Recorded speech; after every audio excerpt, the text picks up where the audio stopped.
So I'm here to read another chapter from the Ronald Dahl, The Witches.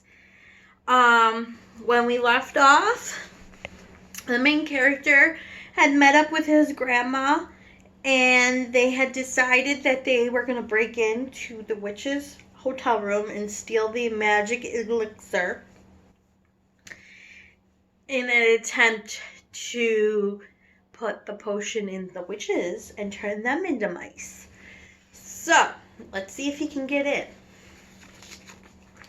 This chapter is called The Mouse-Burglar.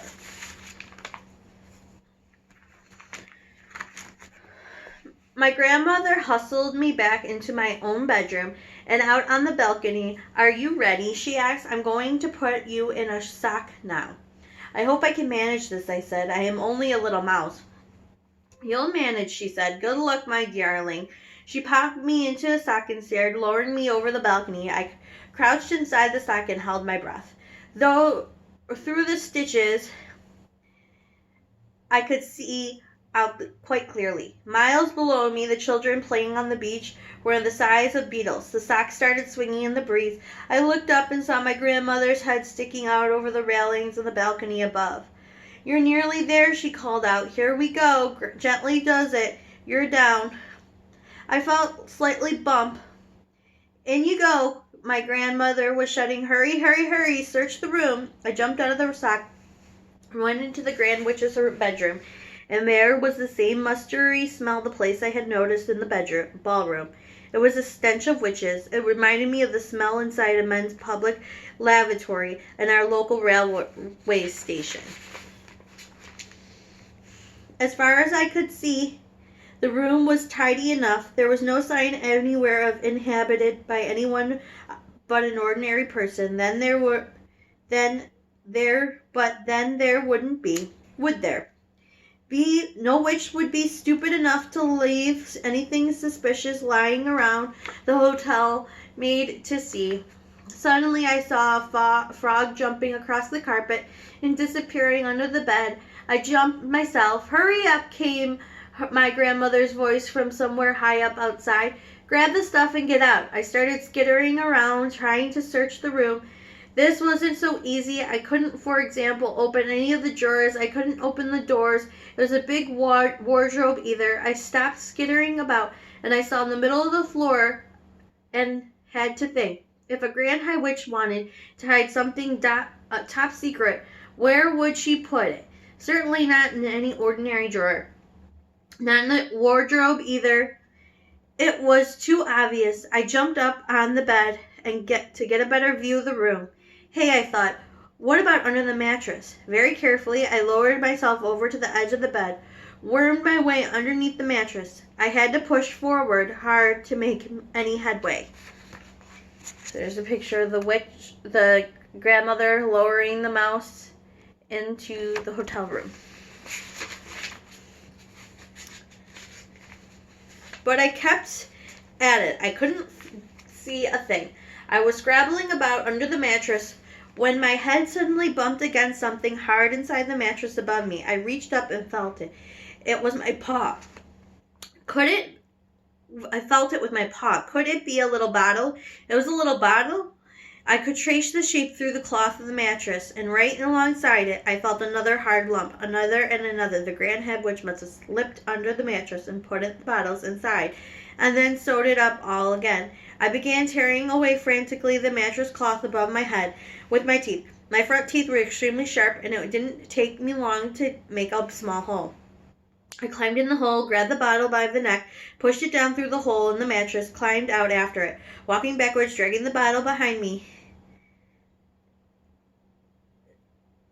I managed to reach the edge of the mattress. I rolled the bottle off the bed onto the carpet. I bounced it, and it didn't break. I jumped down off the bed. I examined the little bottle. It was identical to one of the Grand High Witch had in the ballroom. There was a label on this one, Formula 86. It said, "Delayed Action Mouse Maker." Then it said, "Bottle contains 500 doses. Eureka." I felt tremendously pleased with myself. 3 frogs came hopping out under the bed. They crouched on the carpet, staring at me with large black eyes. I stared back at them. Those huge eyes were the saddest things I had ever seen, and it suddenly occurred to me that almost certainly, once upon a time, they had been children, those frogs, before the Grand High Witch had got a hold of them. I stood through the clutching of the bottle and stared at the frog. "Who are you?" I asked them. At that exact moment, I heard key turning in the lock in the door, and the door burst open, and the Grand High Witch swept into the room. The frogs jumped underneath the bed again in one quick hop. I started after them, still clutching the bottle, and I ran back against the wall and squeezed it behind one of the bedposts. I heard a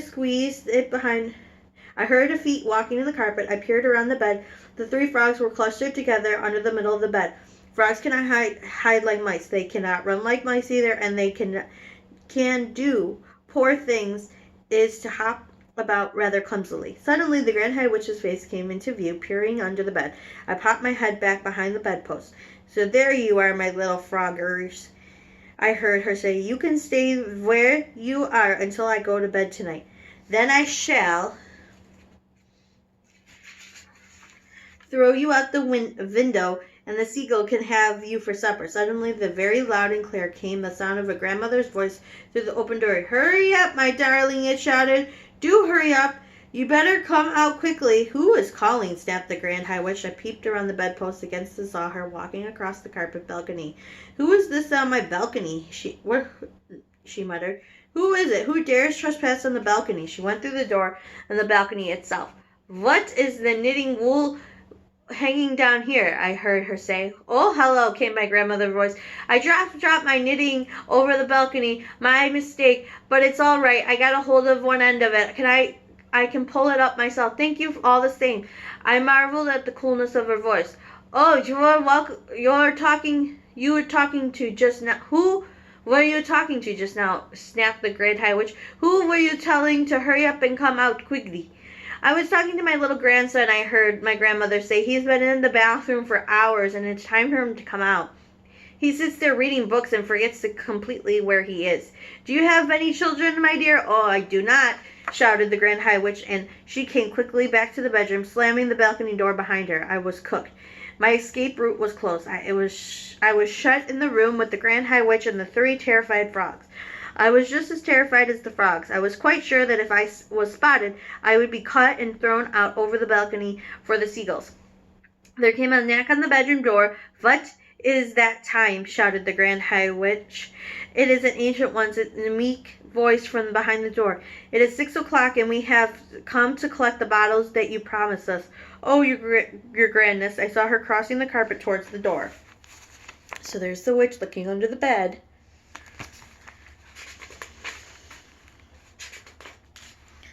The door was open, and I saw a whole lot of feet and shoes beginning to enter the room. They were coming in slowly, hastily, throughout the corners of the shoes, and frightened to enter. Come in," she snapped the Grand High Witch. "Do not stand there dithering quarter. I don't have all night." I saw my chance. I jumped out from behind the bedpost, ran like a lightning towards the open door. I jumped over several pairs of shoes. On the way in seconds, I was out the corridor, still clutching the precious bottle to my chest. No one had seen me. There was no shouts of "Mouse, mouse." All I could hear were voices of ancient witches burbling silly sentences about how kind your grandness is, and all the rest of them. I went scampering down the corridor to the stairs and up one flight. I went to the 5th floor, then along the corridor until I came to the door of my own bedroom. Thank goodness there was no one in sight. Using the bottom of the little bottle, I began to tap, tap, tap on the door. Tap, tap, tap. I went tap, tap, tap, tap. Would my grandmother hear me? I thought. She must. The bottle made a quite loud tap each time I tucked. Tap, tap, tap, just so long as nobody could along the corridor. But the door didn't open, and I decided to risk it. "Grandmama," I shouted as loudly as possible. "Grandmama, it's me. Let me in." I heard feet coming in the carpet, and the door opened. I went in like an arrow. I ran down. "I've done it," I cried, jumping up and down. "I've got it, Grandmama. Look what it is. I got a whole bottle of it." She closed the door and bent down and picked me up and hugged me. "Oh, my darling," she cried. "Thank heavens you're safe." She took the little bottle and read the label. "Formula 86, Delayed Action Mouse Maker," she read. "The bottle contains 500 doses." So here's all the witches coming in the bedroom.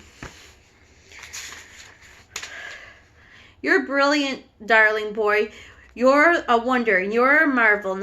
How on earth did you get out of her room? I nipped out when those ancient witches were coming in.